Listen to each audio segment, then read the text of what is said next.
Comrade সভাপতি ও উপস্থিত comrade, এই মাইকের আওয়াজ যতদূর যাচ্ছে সবাইকে যথাযোগ্য শ্রদ্ধা সম্মান জানিয়ে দু চার কথা বলা। এখন ইতিমধ্যেই শুনেছি যে কী কারণে আজকের আমাদের এই সভা। কমরেড রবীন সিনহার স্মরণ। ছোটবেলা থেকে একটা কবিতার লাইন পড়ে এসেছি, বারবার আমাদেরকে শোনানো হতো, যেখানে যেতাম দেখতাম বড় করে লেখা ছিল, যেদিন তুমি এসেছিলে হবে, কেঁদেছিলে একা তুমি, হেসেছিল সবে, করিও জীবন তুমি এমন গঠন, মরণে হাসিবে তুমি, কাঁদিবে উপর।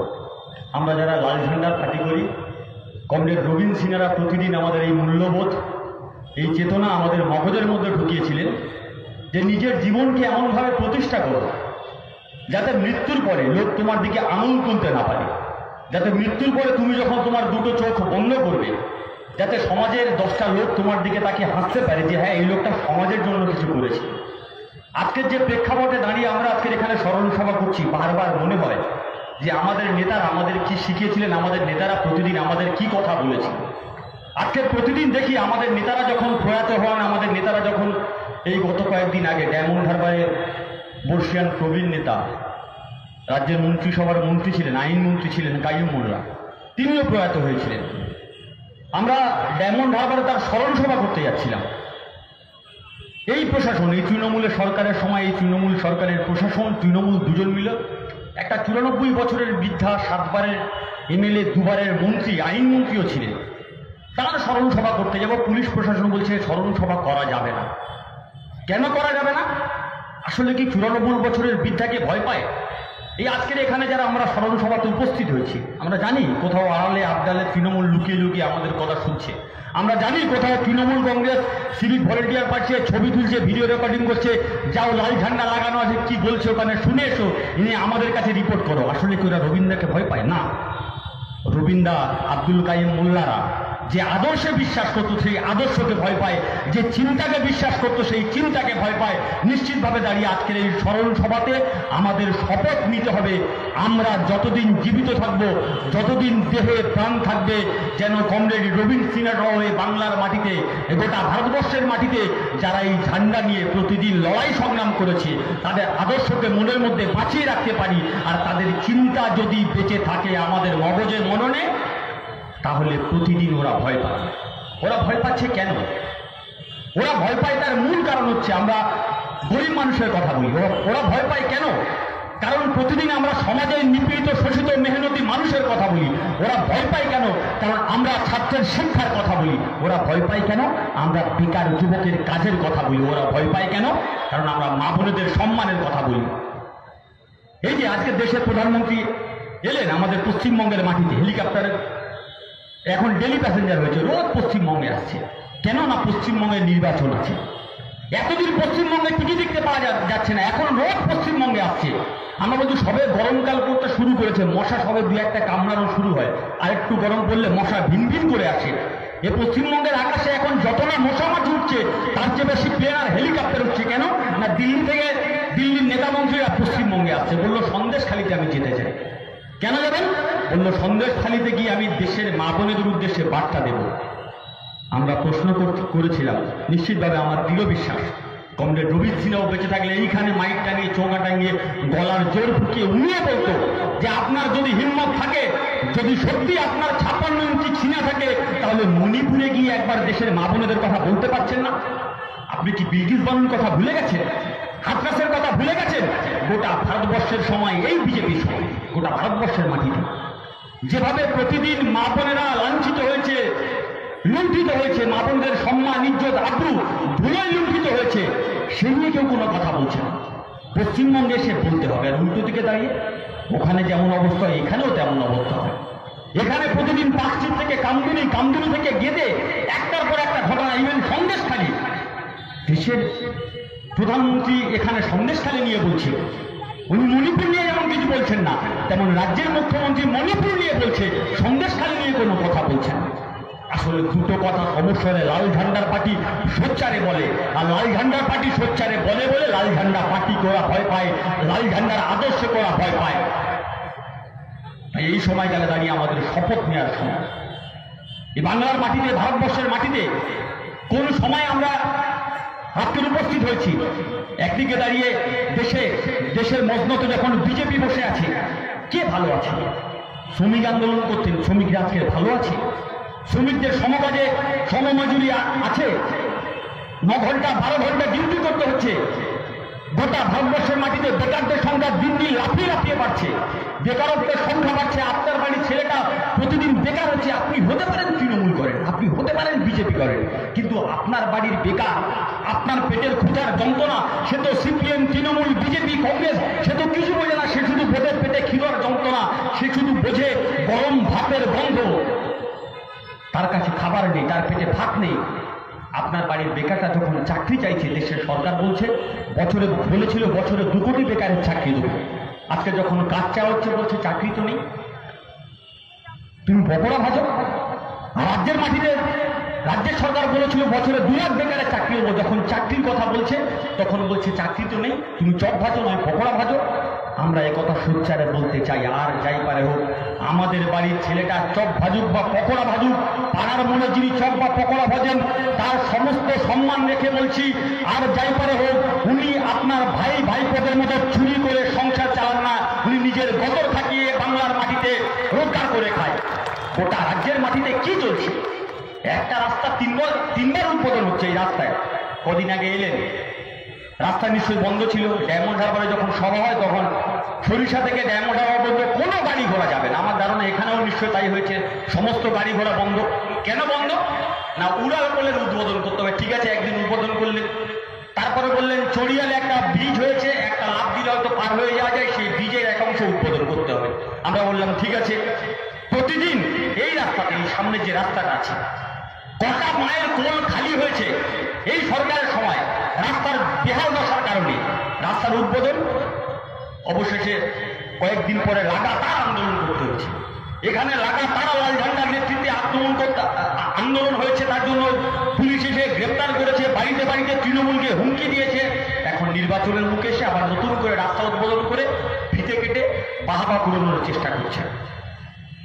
আমরা পরিষ্কারভাবে বলতে চাই, রাস্তা কেটে রাস্তা তৈরি এটা তৃণমূলের থেকেই আমাদের শেখা।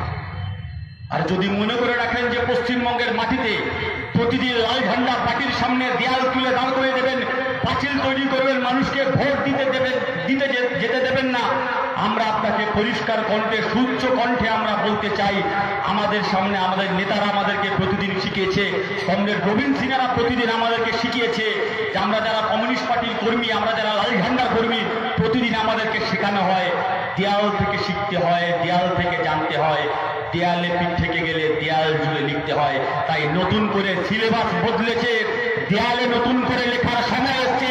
এখন শুধু দেয়ালে লিখলে হবে না, প্রয়োজনে দেয়াল ভেঙে রাস্তা তৈরি করবার কাজ আমাদেরকে করতে হবে। সেই কাজ আমাদেরকে এই সময়কালে করবার শপথ দিতে হবে। তবেই রবীন সিংহের আদর্শ স্বপ্ন আমাদের মাঝে বেঁচে থাকবে। কোথায় আছি আমরা?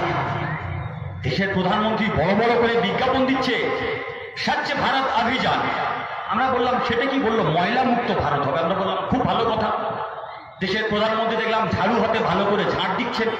আমরা বললাম আরো ভালো কথা, উনি স্বচ্ছ মুক্ত ভারত, ময়লা মুক্ত ভারত করতে গিয়ে স্কুল মুক্ত ভারত করে দিয়েছে। গোটা ভারতবর্ষে একটার পর একটা সরকারি স্কুলগুলো বন্ধ হয়ে যাচ্ছে। আপনার বাড়ির সন্তানটা সরকারি স্কুলে 2 দিন পরে পড়তে পারবে না। সরকারি স্কুলগুলো ভূতের বাসাতে তৈরি হয়েছে। কেন? যখন আমরা এই প্রশ্ন করতে যাচ্ছি, বলছি স্কুল কলেজ নিয়ে তোমাদের বেশি কথা বলতে হবে না, তাহলে বলবেটাকে? বলছে কেন নতুন করে আমরা স্কুল খুলছি। আমরা বললাম কারা স্কুল খুলছে? বলছে কেন জিও আসছে দেখতে পাচ্ছ না, জিও ইউনিভার্সিটি খোলা হবে। আম্বানি আদানিরা স্কুল খুলবে, সেই স্কুলে আপনার বাড়ির ছেলে, আপনার বাড়ির মেয়ে, আপনার বাড়ির সন্তান প্রতি মাসে 30,000 40,000 টাকা দিয়ে ওই স্কুলে পড়াশোনা করতে পারবে? আসলে এরা চায় না আপনার বাড়ির ছেলেটা সরকারি স্কুলে পড়াশোনা করুক। কারণ আপনার বাড়ির ছেলেটা যদি সরকারি স্কুলে পড়াশোনা করে তাহলে সরকারের কাছে কাজ চাইবে, সরকার কাজ দেবে না। আর সরকার চাইছে আম্বানি আদানি যারা প্রতিদিন এই সরকারকে পেছন থেকে ফান্ডিং দিয়েছে, শ্রমিকরা নিশ্চিতভাবে বলবে যে সুপ্রিম কোর্ট আমাদের লাল ঝান্ডার বহুদিনের লড়াই ছিল এবং একমাত্র ভারতবর্ষের মধ্যে একমাত্র রাজনৈতিক দল লাল ঝান্ডার পার্টি বলেছিল ইলেকটরাল বন্ড বন্ধ করতে হবে। ইলেকটরাল বন্ডের নামে আসলে কালো টাকা সাদা করার উপায় রাজনৈতিক দলগুলোকে কারা কারা টাকা দিচ্ছে প্রকাশ্য আনা না হোক, সেই সময় সমস্ত রাজনৈতিক দল প্রায় বিরোধিতা করেছিল, একমাত্র আমরা ভোটে গেছিলাম। সুপ্রিম কোর্ট আমাদের পক্ষে রায় দিয়েছে যে ইলেকট্রাল বল বন্ধ করা হোক। যারা এই দেশের সরকার নরেন্দ্র মোদী, বিজেপি, তৃণমূলকে যারা ফান্ডিং করেছিল, তাদের কারখানাতে যাতে কম পয়সার শ্রমিক লাগে, সেজন্য আপনার বাড়ির ছেলেকে প্রতিদিন মূর্খ করে রাখা। আপনার বাড়ির ছেলে যদি পড়াশোনা না করে, তাহলে বলে যাও ওই কারখানাতে কাজ করো, প্রতিদিন 200 টাকা করে মজুরি পাবে, প্রতিদিন 300 টাকা করে মজুরি পাবে। যাতে এই কথা আপনি বলতে না পারেন, আপনার সন্তান বলতে না পারেন, তাই দেশের শিক্ষা ব্যবস্থার মেরুদণ্ড ভেঙে দেওয়া হচ্ছে। ভারতবর্ষে যেমন অবস্থা, পশ্চিমবঙ্গেও তেমন অবস্থা। অনেক মাথার গাম পায়ে ফেলে শ্রমিক যারা আছে, রতনদার আছে, সিনিয়র লিডারশিপ, এখানে প্রতিদিন আমরা গল্প শুনেছি। সরকার আসার পরে সাক্ষরতা অভিযান, পাড়ায় পাড়ায় গিয়ে শিক্ষিত করবার চেষ্টা করা হয়েছিল। পশ্চিমবঙ্গের প্রতিটা বুথ, এমন কোন বুথ আপনি দেখাতে পারবেন না এখন যে বুথে স্কুল তৈরি হয়নি। আজকে সেই স্কুলের, সেই বুথের স্কুলগুলোতে তাকিয়ে দেখুন, কোথাও মাস্টার আছে, কোথাও ছাত্র নেই, কোথাও ছাত্র আছে, কোথাও শিক্ষক নেই। বললো উচ্চশ্রী পোর্টাল নিয়ে আসা হয়েছে। আমরা বললাম সেটা কি? বললো শিক্ষকরা তো ট্রান্সফার হতে পারবে, বদলি নিতে পারবে। আমরা দেখলাম এই পোর্টালের মধ্যে দিয়ে প্রত্যন্ত গ্রামে সেখানকার শিক্ষকরা টাকা দিল তৃণমূল নেতাকে, ঘুষ দিয়ে নতুন করে শহরের দিকে এলো, গ্রামের স্কুলগুলো আস্তে আস্তে বন্ধ হয়ে যাচ্ছে। আপনার সন্তানের ভবিষ্যৎ কি? সেই ভবিষ্যতের লড়াই, ভবিষ্যৎ প্রজন্মকে বাঁচানোর লড়াই। একদিকে দাঁড়িয়ে দেশের সরকার প্রতিদিন আমার আপনার মগজে বিষ ঢোকানোর চেষ্টা করছে, প্রতিদিন কালোকে প্রতিদিন সাদা বলানোর চেষ্টা করা হচ্ছে, সিলেবাসকে বদলে দিচ্ছে। আমরা জানি, সবাই জানি, সম্রাট শাহজাহান তাজমহল তৈরি করেছিল। ওরা বলে না সম্রাট শাহজাহান তাজমহল তৈরি করেনি, ওটা আসলে তেজামহল। আমরা সবাই জানি, ছোটবেলা থেকে পড়েছি যে কুতুবুদ্দিন আইবক কুতুব মিনার তৈরি করেছিল। ওরা বলে না কুতুবুদ্দিন আইবক কুতুব মিনার তৈরি করেনি, ওটা আসলে বিষ্ণু স্তম্ভ। আমরা সবাই জানি গাছ আমাদের অক্সিজেন দেয়। ওরা বলে না গাছ অক্সিজেন দেয় না, গুরু আমাদের অক্সিজেন দেয়। আমরা জানি রক্তচাপ বেড়ে গেলে ওষুধ খেতে হয়। ওরা বলে ব্লাড সার্কুলেশন যদি, রক্তচাপ যদি বেড়ে যায়, তাহলে অ্যান্টিক্লোকাইসে যদি তুমি গরুর গাতে হাত বোলাও, তাহলে তোমার রক্তচাপ নিয়ন্ত্রণে আসবে। আপনারা এখন শুনে হাসি পেতে পারে যে কি বলছে। আজ থেকে 5 বছর পরে, 10 বছর পরে আপনি যখন এরকম ঠিক সন্ধ্যাবেলা সারাদিন কাজকর্ম করে কাজ সেরে যখন বাড়িতে আসবে, যখন আপনার বাড়িতে আপনার সন্তান যখন জোরে জোরে চিৎকার করে করে পড়বে, আসলে গাছ আমাদের অক্সিজেন দেয় না, গরু আমাদের অক্সিজেন দেয়। ক্যান্সার হলে সকাল সকাল চন্দন দিয়ে 1 গ্লাস গোমূত্র পান করলে ক্যান্সার সেরে যায়। যখন আপনার সন্তান ঘরের মধ্যে থেকে চিৎকার করে করে পড়বে, আপনি বলবেন কি পড়ছিস? বলে বইয়ে লেখা আছে, বই পড়ছি, কালকের পরীক্ষা। আপনি বইটা দেখবেন, বই ঠিক ওই কথাগুলোই লেখা আছে। আপনি আপনার সন্তানকে ঠান্ডা মাথায় বলুন বইটা বন্ধ করো, বইয়ে ভুল লেখা আছে। আপনার সন্তান ঘরের মধ্যে যাবে, গিয়ে আবার জোরে জোরে চিৎকার করে করে ওই পড়াগুলো পড়বে।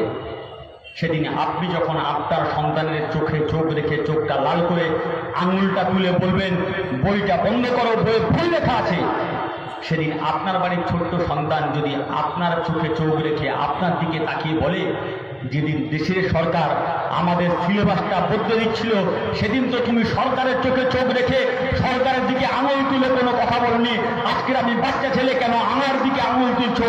আপনার বাচ্চার মুখের দিকে তাকিয়ে আপনি কোনো উত্তর দিতে পারবেন না। ফলে লড়াইটাকে বলে আজকের আমাদের লড়াই নয়, লড়াইটা এই বাংলার মাটিতে, ভারতবর্ষের মাটিতে আমাদের আগামী প্রজন্ম টিকে থাকবে কিনা তার লড়াই। এ লড়াই আমাদেরকে লড়তে হবে, এ লড়াই আমাদেরকে জিততে হবে। আর একমাত্র লাল ঝান্ডা এ লড়াই লড়তে পারে। আমরা সেই লড়ার জন্য প্রস্তুত আছি। হ্যাঁ, সেই লড়াই করতে গেলে কখনো কখনো পুলিশের ভয় দেখাবে, এই লড়াই করতে গেলে কখনো কখনো তৃণমূলের ভয় দেখাবে, এই লড়াই করতে গেলে কখনো কখনো বাজারি পত্রিকা দ্বারা আপনাকে ভুল পথে পরিচালিত করবার চেষ্টা করা হবে। মনে মনে একটা কথা বলবেন, ये सरकार भी तुम्हारा है और ये खाकी ड्रेस में लश्कर भी तुम्हारा है। तुम झूठ को सच लिख दो, ये अखबार भी तुम्हारा है। मैं जानता हूं कि अंधेरा बहुत है, लेकिन इस अंधेरे की जिगर को चीर के एक न एक दिन नूर जरूर आएगा। लेकिन इस अंधेरे की जिगर को चीर के एक न एक दिन एक नूर जरूर आएगा। अगर तुम इंग्रेज बनना चाहते हो तो भगत सिंह भी जरूर आएगा, भगत सिंह भी जरूर आएगा। ওরা যদি ইংরেজ হতে চায় আমাদেরকে ভগৎ সিং হতে হবে, ওরা যদি জেনারেল ডায়ার হতে চায় আমাদেরকে উধম সিং হতে হবে, যে জেনারেল ডায়ারের বাড়িতে চোখে চোখ রেখে বুকে লক্ষ্য করে চালাতে, যার 2 মিনিট হাত কাঁপবে না, নিশ্চিতভাবে দাঁড়িয়ে রবীন সিনহাদের যে পথ, রবীন সিনহাদের কমরেড রবীন সিনহাদের যে চিন্তা, সেই চিন্তাকে আরো বেশি করে বিকশিত করবার সময় আমাদের সামনে এসছে। নিশ্চিতভাবে দাঁড়িয়ে এই চিন্তার বিকাশ আগামী দিনে সচ্ছলতাতে আমাদের সাহায্য করবে। ওনার জীবন আগামী দিনে আমাদেরকে রাজনৈতিক ময়দানে লড়াই করতে অনেক সাহায্য করবে। আমি ওনার পরিবারের প্রতি সম্পূর্ণ সমবেদনা জানিয়ে আমি আমার কথা শেষ করলাম। ইনকলাব জিন্দাবাদ, ভারতের কমিউনিস্ট পার্টি মার্কসবাদী জিন্দাবাদ।